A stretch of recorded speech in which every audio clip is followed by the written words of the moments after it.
नमस्कार दोस्तों, स्वागत है आपका स्टडी फॉर सिविल सर्विसेज में। वीडियो को पूरा देखिए। कोई भी आपका फीडबैक है, कोई सजेशन है, तुरंत वीडियो में कमेंट करके जरूर बताइए। अच्छा लगे तो वीडियो लाइक जरूर कर लीजिए और ऐसे वीडियो लगातार फ्री में पाने के लिए चैनल को तुरंत सब्सक्राइब कर लीजिए और बेल आइकन को जरूर टैप कर लीजिए ताकि आगे भी सारे वीडियो आपको मिलते रहे। यूट्यूब में फॉलो करते हैं तो प्लीज ये वाला फ्री टेलीग्राम चैनल जरूर ज्वाइन कर लीजिएगा। सारे नोटिफिकेशन, सारे अपडेट यहीं पे आते हैं, ध्यान रखिएगा। स्टडी फॉर सिविल सर्विसेज का कोई भी पेड ग्रुप अगर आपको ज्वाइन करना है तो सिर्फ 856480560660897523864455 यही नंबर है हमारे, सिर्फ जहां पे कॉल या व्हाट्सएप कर सकते हैं। इंस्टाग्राम पे हमारा पेज जरूर फॉलो कर लीजिएगा, study for civil dot services है। ट्विटर पे हमको जरूर फॉलो कर लीजिएगा, @study for civils है। सारे क्वेश्चन अटेम्प्ट करिए और स्कोर अपना तुरंत कमेंट करके बताइए। नमस्कार दोस्तों, स्वागत है आपका स्टडी फॉर सिविल सर्विसेज में। पेड क्विजेज हम जो देख रहे हैं लगातार उसको कंटिन्यू करेंगे आज के फर्स्ट क्वेश्चन के साथ। पिछले जितने भी वीडियोस हो चुके हैं दे आर वेरी इंपॉर्टेंट, तो अगर आपने नहीं देखे हैं तो प्लीज़ देख लीजिए क्योंकि एग्जाम में अब आपके बहुत दिन बचा नहीं है। तो इस तरीके से कुछ तैयारी को अपने देखें, मैक्सिमम टाइम आप रिवीजन पे ध्यान दें। ठीक है, तो शुरू करते हैं। So the first question is Konyak जनजाति किस राज्य से संबंधित है। ठीक है, तो this is the largest tribal group belonging to the state of Nagaland. ठीक है, वहाँ का जो मोन डिस्ट्रिक्ट है ना, वहाँ पे पाए जाते हैं और इनकी कुछ कंसिडरेबल जो पॉपुलेशन है ये पाई जाती है म्यांमार एज वेल। ठीक, तो ऑप्शन डी जो है इसको चूज़ करेंगे हम। नियरली 3 लाख की पॉपुलेशन है और ये चर्चा में रहे थे कुछ कारणों की वजह से। वो कारण क्या है ज़रा कमेंट करके बताइए।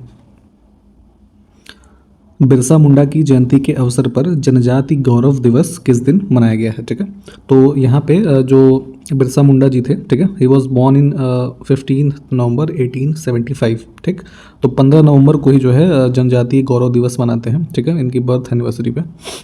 ऑप्शन डी हमारा जो है ये करेक्ट हो जाएगा। नेक्स्ट है बिरसा मुंडा का जन्म किस राज्य में हुआ था। ठीक है, so he belong to the Munda tribe of Jharkhand और ये बॉर्न हुए थे रांची झारखंड में। ठीक है, अभी डेट हमने बताई दी थी 1875 में। ठीक, अगला देखिए, गारो, खासी तथा जयंतिया जनजाति किस राज्य में पाई जाती हैं। ठीक है, तो ये तीनों जो है मेजर ट्राइबल कम्युनिटीज़ हैं स्टेट ऑफ मेघालय की। ठीक है, यहाँ पे देखेंगे तो कुछ ऑटोनोमस काउंसिल्स जो हैं इन्हीं के नाम पे डिवाइडेड है मेघालय में। और अगर हम यहाँ की कुछ माइनर कम्युनिटीज़ की बात करें तो यहाँ पे हजोंग, कोच, रभा, बोरो, मान ये सभी जो हैं ये पाए जाते हैं। ठीक, तो इसमें डी ऑप्शन करेक्ट है। अगला है मुंडा पोटा केला समुदाय किस राज्य से संबंधित है। ठीक है, तो ये एक जो है बहुत ही मार्जिनलाइज्ड ट्राइबल कम्युनिटी बची है ना, स्टेट ऑफ उड़ीसा में। ऑप्शन सी हमारा करेक्ट होगा। और ये जो है चर्चा में इसलिए भी रहते हैं कि इनका एक जो है प्रोफेशन जो है ना, ऐसे गड्ढा खोद के अपना सिर जो है उसमें ऐसे पूरा मिट्टी से ढक लेते हैं और इस एक्ट से जो है ये एक तरीके से अर्निंग करते हैं। ठीक है, तो कुछ लाइफ थ्रेटनिंग एक्ट होता है ये, इस वजह से ये अभी कुछ दिनों पहले भी चर्चा में रहे थे और कोविड-19 में जो है काफ़ी जो है इनको नुकसान उठाना पड़ा। तो बहुत ही एक छोटी संख्या बची है इनकी, तो ध्यान रखिएगा, ओडिशा से संबंधित हैं। अप्रैल 2022 को केंद्र सरकार ने किसे अगले नए विदेश सचिव के रूप में नियुक्त किया है। ठीक है, तो ये नए जो फॉरेन सेक्रेटरी हैं ये विनय मोहन कवात्रा हैं। इन्होंने स्थान लिया है किसका, हर्षवर्धन श्रृंगला का। ठीक, भारत और पाकिस्तान के मध्य सिंधु जल समझौता किस वर्ष में हुआ था। ठीक है, जो इंडस वाटर ट्रीटी है ये साइन हुई थी इंडिया और पाकिस्तान के बीच में इसके वाटर शेयरिंग के संबंध में 1960 में। अगला देखिए, आपदा प्रबंधन के लिए तैयार की गई पहली राष्ट्रीय योजना, राष्ट्रीय आपदा प्रबंधन योजना जो है किस वर्ष में शुरू की गई। ठीक है, तो ये स्टार्ट की गई है 2016 में। ठीक, और इस प्लान को बनाने के साथ भारत ने अपने इस प्लान को अलाइन किया है किसके साथ, जो हमारा ये है ना Sendai framework for disaster risk reduction 2015 to 2030। ठीक है, क्योंकि इंडिया इस प्रोग्राम का जो है सिग्नेटरी है तो इस प्लान को बना करके इन्होंने इसके साथ अलाइन किया। ठीक, तो बी ऑप्शन को हम चुनेंगे। युवा कार्यक्रम और खेल मंत्रालय ने 2022 में भारत की तरफ से UNESCO fund for elimination of doping in sports, ठीक है, तो इसके लिए कितने डॉलर का जो है अंशदान यानी कि कंट्रीब्यूशन किया है। ठीक है, तो जो डोपिंग वगैरह करते हैं लोग, स्पोर्ट्स प्लेयर्स जितने भी होते हैं है ना, जिसमें नशीली दवाइयों वगैरह का सेवन होता है, तो इन सब के एलिमिनेशन के लिए जो यूनेस्को फंड है तो उसमें भारत ने जो है $72,124 जो है इनको कंट्रीब्यूट किया है। तो ये डेटा जो है इसको ध्यान रखें।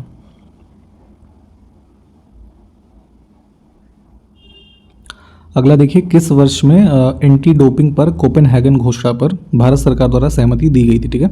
तो वही डोपिंग को रोकने के लिए कोपेनहेगन डिक्लेरेशन 2003 में आया था और यहीं पे इसको जो है भारत ने अग्री किया था, ठीक है।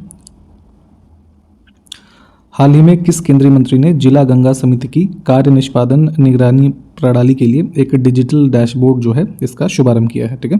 तो डिस्ट्रिक्ट जो है हमारा गंगा कमिटीज़ है, इनके परफॉर्मेंस के लिए एक मॉनिटरिंग सिस्टम जो लाया गया है, इसको लॉन्च किया है जो हमारे जल शक्ति मिनिस्टर हैं गजेंद्र सिंह शेखावत।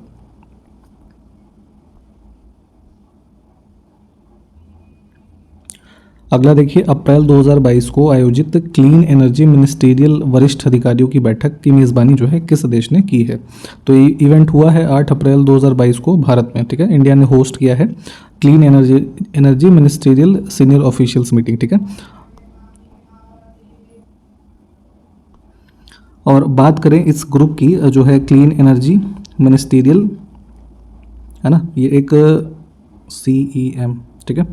तो ये एक हाई लेवल ग्लोबल फोरम है हमारा, जिसमें कि 29 मेंबर्स हैं इसके, है ना, कंट्रीज़ जो हैं। और बेसिकली इनका जो पर्पस है यही कि प्रमोट करना जो पॉलिसीज़ और प्रोग्राम्स होते हैं, है ना, एडवांस लेवल पे क्लीन एनर्जी टेक्नोलॉजी को प्रमोट करने के लिए by the exchanging of knowledge and best practices, है ना। तो इस तरीके से है ये, इसको भारत में आयोजित किया गया है, तो बी ऑप्शन हमारा करेक्ट है। अगला देखिए, हाल ही में राष्ट्रपति रामनाथ कोविंद ने किस देश के क्यूवेनहॉफ ट्यूलिप पार्क में एक ट्यूलिप नस्ल मैत्री के नामकरण समारोह में भाग लिया, ठीक है। तो अभी जो भारत के राष्ट्रपति हैं ये अप्रैल में जो है 2 नेशंस टूर पे थे, जिसमें कि आपका नीदरलैंड है और दूसरा है ये तुर्कमेनिस्तान, ठीक।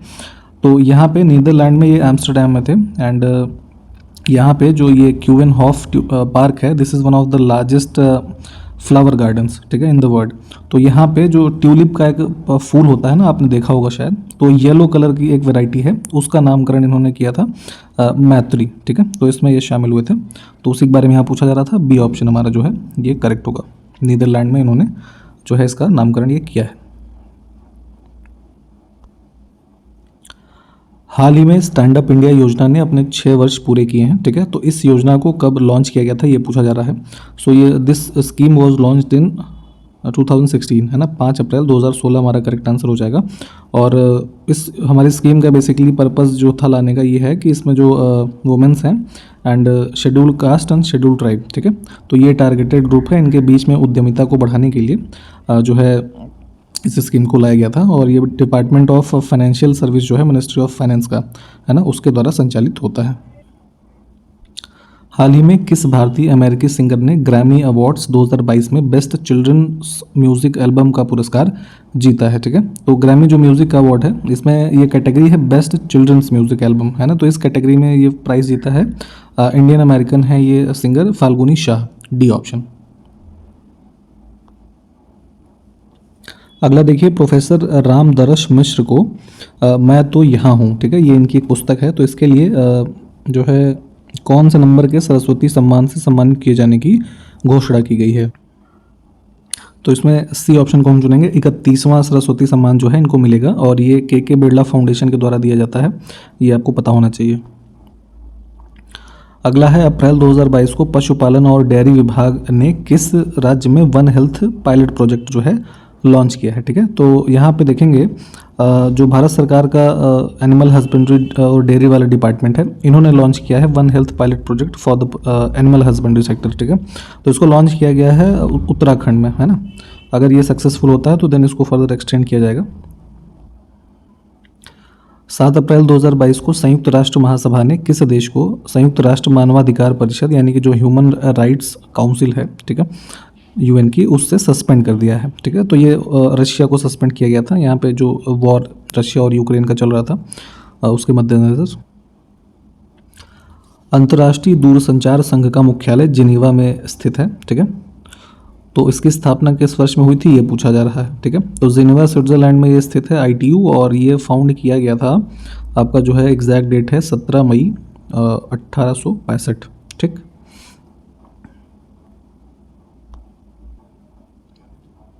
विश्व मौसम विज्ञान संगठन की स्थापना 1950 में हुई थी, ठीक है।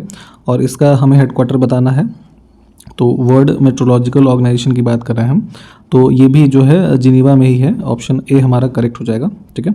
और एग्जैक्ट जो ये भी डेट था 23 मार्च 1950 को फाउंड हुआ था, और लेटर ऑन एक साल के बाद ये जो यूनाइटेड नेशंस का स्पेशलाइज्ड एजेंसी बन गया था in the sector of weather, climate, है ना, हाइड्रोलॉजी, इन सब के लिए।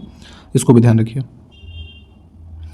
अगला देखिए, संयुक्त राष्ट्र विश्वविद्यालय की स्थापना औपचारिक रूप से 1972 में हुई थी। इसका मुख्यालय कहाँ स्थित है, हमको ये बताना है, ठीक है। तो यूनाइटेड नेशंस का जो रिसर्च और डेवलपमेंट का एक आर्म कह लीजिए, है ना, ये यूनाइटेड नेशंस यूनिवर्सिटी है, ठीक। तो इसको फाउंड किया गया था दिसंबर 1972 में, और इसका जो हेडक्वार्टर है ये लोकेटेड है टोक्यो, जापान में, ठीक है। तो इसको ध्यान रखिएगा, ये यूरोप में नहीं है, इधर जापान में है ये।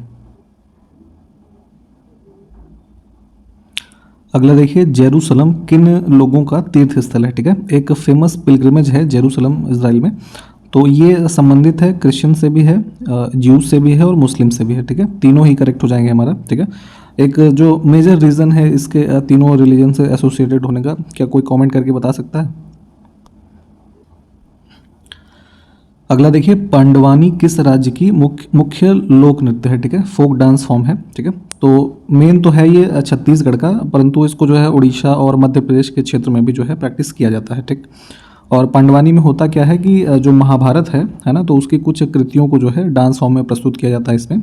और एक इसकी बहुत फेमस कलाकार हैं जो है, इनका नाम है तीजन बाई, ठीक। इसको नाम को ध्यान से रखिएगा, काफ़ी इंपॉर्टेंट जो है आर्टिस्ट हैं वो पांडवानी डांस फॉर्म की। और इनको भी जो है 2019 में जो है पद्म विभूषण मिला था, ठीक। पद्म भूषण भी इनको मिल चुका है 2003 में, और पद्मश्री भी मिला था इनको 1987 में, ठीक। तो ये सारे फैक्ट ध्यान रखिएगा। अगला है, पणिहारी लोक नृत्य कहाँ प्रचलित है, ठीक। तो ये जो है मेजरली राजस्थान और गुजरात का जो रीजन है, यहाँ पे इसको प्रैक्टिस करना किया जाता है। और जो है जो घूमर का नृत्य होता है उसके ही सिमिलर कुछ होता है। और पणिहारी से तात्पर्य है कि पानी भरने जाने वाली एक महिला को संबोधित करते हुए जो है ये नृत्य संबंधित है उससे। अगला देखिए, कर्नाटक संगीत का पितामह किसे कहा जाता है, ठीक है, फादर ऑफ कार्नेटिक म्यूजिक, ठीक। तो ये हैं पुरंदर दास, ठीक। इनको जो है इनके कर्नाटक संगीत में योगदान के लिए जो है पुरंदर दास जी को संगीत पितामह की जो संज्ञा है उससे जाना जाता है। और बेसिकली ये वैष्णव कवि थे, है ना, संत और समाज सुधारक भी कह सकते हैं इनको, ठीक। ऑप्शन बी को चुनेंगे हम। अब हमें सुमेलित कौन सा नहीं है ये पेयर चूज़ करना है, तो इसमें कुछ जो है म्यूज़िक इंस्ट्रूमेंट्स हैं और उनके फेमस प्लेयर जो हैं उनके नाम लिखे हैं। तो अमजद अली खान जो ऑप्शन डी है ये हमारा सुमेलित नहीं है। पखावज लिखा है, ये पखावज नहीं, सरोद प्लेयर है, ठीक है, सरोद, ठीक। बाकी के पेयर ठीक है।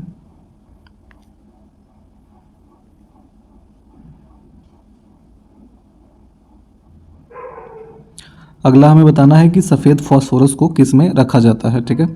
तो क्यों रखा जाता है, तो रीज़न ये है कि एक ये हाईली जो है रिएक्टिव मेटल होता है, अगर एक्सपोज्ड रहता है एयर में तो ऑटोमेटिकली जो है इसमें आग लग जाती है, ठीक है। तो इसलिए इसको जो है सबमर्ज करके वाटर के अंदर रखते हैं। ऑप्शन ए को चुनेंगे हम। अब इसमें से हमको बताना है कि कौन सा एक क्षार धातु है, यानी कि एल्कलाई मेटल है ना, बेसिक है नेचर में। तो ये है हमारा सोडियम, ठीक है, ऑप्शन ए। आगे हमसे पूछा जा रहा है कि कैल्शियम का परमाणु द्रव्यमान कितना होता है, ठीक है। एटॉमिक मास, एटॉमिक नंबर होता है कितना, 20, ठीक। तो मास हमारा होगा क्या, जो मास निकालने के लिए हम नंबर ऑफ प्रोटॉन्स और न्यूट्रॉन्स की जो संख्या है उसको ऐड करके निकाल लेते हैं, ठीक है। तो अगर हम रेफर करें किसी, मान लीजिए कि हम कोई कैल्शियम का स्टेबल जो है एटम देख रहे हैं, ठीक। तो उसमें क्या होगा, नंबर ऑफ प्रोटॉन की संख्या हमारी 20 है, ठीक है। तो नंबर ऑफ जो न्यूट्रॉन्स की संख्या है वो भी प्रोटॉन के सेम होती है, ठीक। तो यहाँ पे 20 और 20 जो है वो 40 हो जाएगा। अगला है, इलैया राजा का संबंध निम्न में से किस क्षेत्र से है, ठीक है। तो ये बेसिकली जो है एक हमारे ऐसे समझिए कि म्यूज़िक कंपोज़र थे, है ना, सिंगर और लिरिसिस्ट थे, ठीक है। स्पेशली जो हमारा ये तमिल इंडस्ट्री है ना, इससे एसोसिएटेड थे। तो म्यूज़िक से हम इनको जो है संबद्ध करेंगे। अगला देखिए, हाल ही में आयोजित G20 देशों के संस्कृति मंत्रियों की बैठक में भारत का प्रतिनिधित्व जो है किसने किया था, ठीक। तो इटली के द्वारा इसको ऑर्गेनाइज किया गया था, और भारत की तरफ से जो मिनिस्ट्री ऑफ एक्सटर्नल अफेयर्स की स्टेट मिनिस्टर हैं ये मीनाक्षी लेखी, ठीक है। तो इन्होंने भाग लिया था। अगला देखिए, हाल ही में भारत बिल पे की नए जो चीफ एग्जीक्यूटिव ऑफिसर हैं इसके रूप में किसे नियुक्त किया गया है सीईओ के रूप में, ठीक है। तो ये है नुपुर चतुर्वेदी, है ना। ऑप्शन ए जो है हमारा करेक्ट होगा। भारत बिल पे बेसिकली क्या है, तो ये हमारा जो एनपीसीआई है इसकी मतलब पूरी तरीके से एक ओन्ड सब्सिडरी है जो कि इनके जो ऑनलाइन ट्रांजैक्शंस वगैरह होते हैं इन सबको देखता है, ठीक। तो इसके लिए सीईओ नियुक्त किया गया है नुपुर चतुर्वेदी को। इससे पहले जो एक पे यू है ना, उसमें ये जो है कंट्री हेड के पोजीशन पर थी, उससे पहले एयरटेल पेमेंट बैंक में थी, ठीक है। तो कुछ ये इनका क्रम रहा था, ए ऑप्शन को चुनेंगे हम। अगला देखिए, विश्व स्तनपान सप्ताह 2021 की थीम यानी कि उसका जो विषय है क्या है, ठीक। तो ये world breast feeding week observe किया जाता है 1 से 7 अगस्त के बीच में, ठीक है, स्तनपान के महत्व को बढ़ावा देने के लिए। और इस 2021 वाले का जो हमारा थीम था ये था protect breast feeding a shared responsibility, ठीक है, बी ऑप्शन करेक्ट है। अगला है, हाल ही में global tobacco epidemic 2021 addressing new and emerging products, ठीक है। तो ये जो है टोबैको के संबंध में एक रिपोर्ट आई है, तो इसको किसने जारी किया है, तो ये वर्ल्ड हेल्थ ऑर्गेनाइजेशन ने किया है, ठीक। डी ऑप्शन देखिए हमारा जो है ये करेक्ट है। अगला देखेंगे कि हाल ही में एनएसओ द्वारा जारी वार्षिक रिपोर्ट के अनुसार महिलाओं के लिए बेरोजगारी दर 2018-19 में जो 5.1% थी, इससे गिर करके 2019-20 में कितने प्रतिशत रही, ठीक है। तो पुराने वर्षों का थोड़ा आंकड़ा है लेकिन इसको देखना ज़रूरी है। इसमें फिर ये 5.1 से हो गई थी 4.2।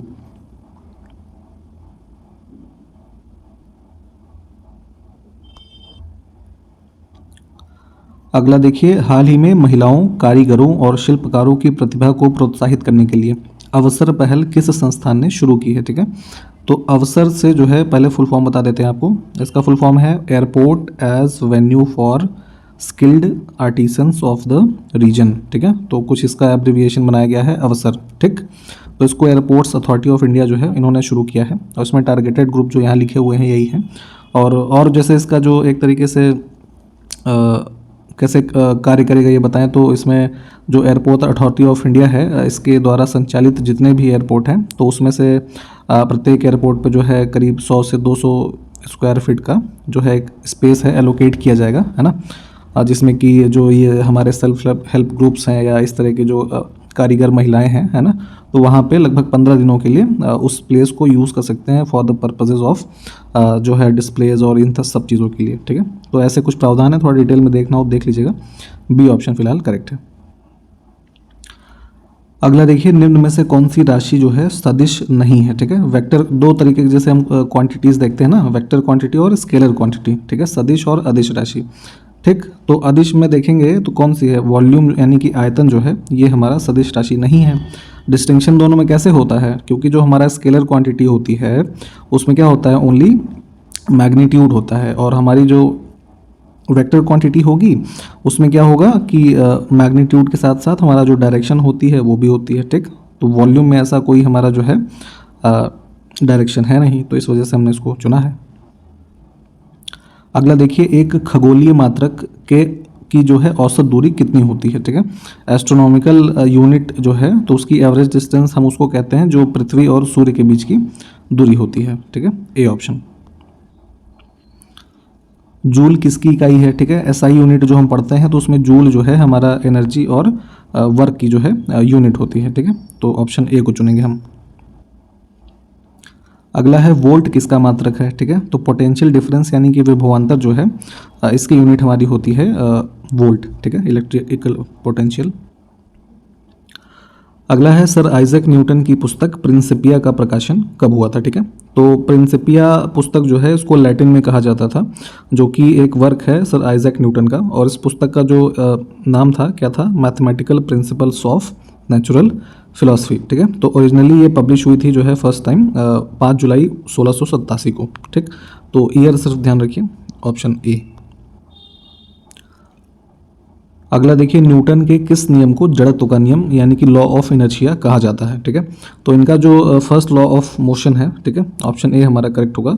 इसमें वही जो ये कहा गया है कि अगर कोई बॉडी है, अगर वो रेस्ट में है तो रेस्ट में रहेगी, या फिर कांस्टेंट स्पीड से किसी स्ट्रेट लाइन में मूव कर रही है तो मूव करती रहेगी, अनलेस कि उस पर कोई जो है एक्सटर्नल फोर्स ना लगाया जाए, तब तक वो उसका जो चेंज नहीं होगा, है ना, कोर्स ऑफ एक्शन। अगला देखिए, एक न्यूटन जो है किसके बराबर होता है, ठीक है। तो यूनिट होती है हमारी न्यूटन ना, तो 1 न्यूटन चूंकि हम मानते हैं किसमें, एसआई यूनिट में, ठीक। तो अब यहाँ पे जो हमारा सेंटीमीटर, ग्राम और सेकंड वाला सिस्टम होता है, तो उसमें इसको कन्वर्ट करेंगे तो ये 10⁵ डाइन्स हो जाता है, ठीक है। तो आपको इतना मैथमेटिकल कॉन्सेप्ट जानने की जरूरत नहीं है, फैक्ट के रूप में इसको जानिए, ये ज़्यादा इंपॉर्टेंट है। डी ऑप्शन को चुनेंगे हम। अगला देखिए, सरौता किस प्रकार के उत्तोलक का उदाहरण है, ठीक है। तो उत्तोलक आपने अगर साइंस पढ़ा है तो वहाँ पे फिजिक्स में आपने इसको पढ़ा होगा। तो फिजिक्स में उत्तोलक को एक ऐसे सरल यंत्र के रूप में जाना जाता है जिसको कि, जैसे कि ये कोई एग्जांपल के रूप में कोई एक लंबी छड़ हो सकती है जिसको कि यूज़ करके आप किसी चीज़, भारी चीज़ को उठा सकते हैं, ठीक है। तो आपके लिए यहाँ जानना सिर्फ इतना जरूरी है कि उत्तोलक जो है कितने प्रकार के होते हैं, ठीक है। तो ये जो है 3 प्रकार के होते हैं। अब इसके एग्जाम्पल्स जो है वो एग्जाम में पूछे जाते हैं, तो वो आपको बताते हैं। जैसे फर्स्ट क्लास ऑफ लीवर जो होते हैं हमारे, ठीक है, तो यानी प्रथम श्रेणी के उत्तोलक, तो उसमें कैंची है ना, फिर प्लास, फिर कील उखाड़ने का जो एक कोई ऑब्जेक्ट आता है ऐसे प्लास के जैसा, है ना, साइकिल का ब्रेक, ठीक, ये फर्स्ट क्लास ऑफ लीवर्स होते हैं। सेकंड क्लास ऑफ लीवर में हम देखेंगे तो सरौता जो है हमारा द्वितीय श्रेणी का उत्तोलक होता है, ठीक। फिर जो है नींबू निचोड़ने की जो एक वो मशीन आती है, इसे हाथ से दबाते हैं ना, ठीक है, ये आपके द्वितीय श्रेणी के हो गए। फिर तृतीय श्रेणी में देखेंगे यानी थर्ड क्लास ऑफ लीवर्स, तो इसमें जो चिमटा रोटी बनाते हैं आप, ठीक। फिर किसान का जो हल है ना, खेतों को जोतने वाला, और फिर आदमी का हाथ भी थर्ड क्लास ऑफ लीवर में आ जाता है ना। तो इस हिसाब से है, तो इसमें हम जो है ए ऑप्शन को चुनते हैं। इसमें आंसर जो है वो गलत यहाँ पर टिक हुआ है, ऑप्शन ए ही है, जो सेकंड क्लास में ही होता है ये सरौता हमारा। तो इसको देखिएगा, और इसी प्रश्न के साथ ये वीडियो भी समाप्त करेंगे आज का। अगले वीडियो में मिलते हैं। नमस्कार, जय हिंद।